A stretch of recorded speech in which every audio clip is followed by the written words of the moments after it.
In 1763, King George III's subjects in North America foresaw a happy and prosperous future in the British Empire. British authorities had spent time and money protecting the colonies during the recent French and Indian War, and colonists expected to prosper as they moved to the rich lands of the West. That euphoria faded quickly.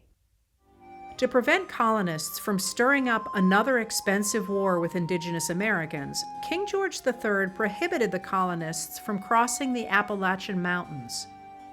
Then, to pay for the recent war, the king's ministers pushed a number of revenue laws through Parliament, including, in 1765, the Stamp Act. The Stamp Act hit virtually everyone in the North American colonies by requiring the payment of a tax on printed material. What Parliament saw as a way to raise money to pay for an expensive war, one which benefited the colonists after all, colonial leaders saw as an abuse of power. The British government had placed a direct tax on the colonists without their consent. More than money was at stake. The fight over taxes tapped into a struggle that had been going on in England for more than a century over a profound question of human governance.